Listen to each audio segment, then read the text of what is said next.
صونات مكيان، لحن الصعايدة الشيخ سيد درويش.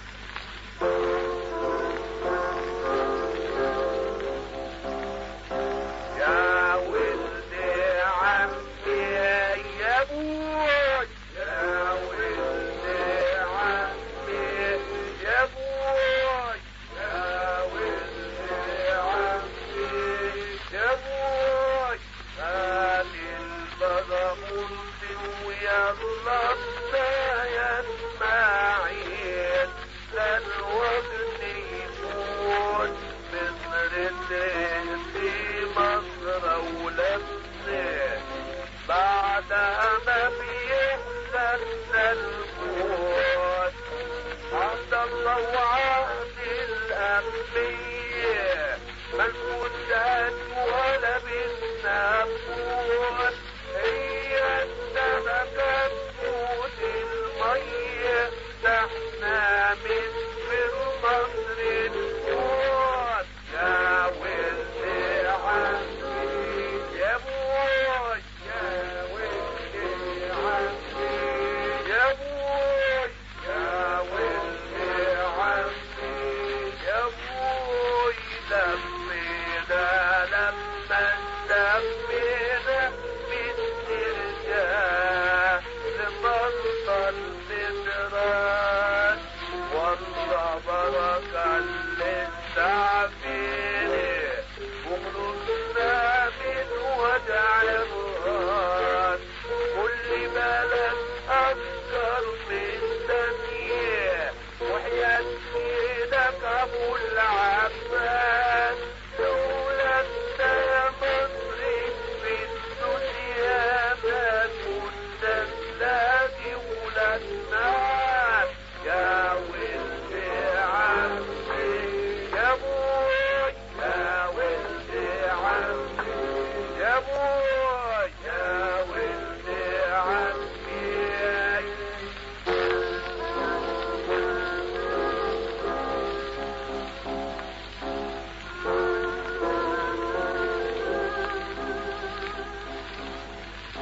يا ولدي عمي يا ابوي، يا ولدي عمي يا ابوي، يا ولدي عمي يا ابوي، من بيت اولادنا دون الواد في قبل العيد ونحن راجعين لبلادنا. لو حكمت البيت بالجاه بعد ما كان نصرا يلمح والمصري بيسحب بالواد، حتى بقينا سوريا وصاحبنا لابس ولا عليه. يا ولدي عمي يا ابوي، يا ولدي عمي يا ابوي، يا ولدي عمي يا ابوي. الله لو كانوا الأغنياء يتلموا ويبقوا المجدات والنبي سوي مع جدني تتفرج عن توريخات وتعيش مصر بعيدة هنية، دولة وتحكم ممتلكات ما نمسك لهم حسية عن فقراء حل البركات. يا ولدي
من مصر الموت يا ولدي عمي يا ابوي يا ولدي عمي يا ابوي يا ولدي عمي يا ابوي لمينا لما لمينا من ترجع لمنطل مدران والله بركة للتعبير وخلصنا من وجع الرهان كل بلد أكثر من ثانية وحياة ايدك أبو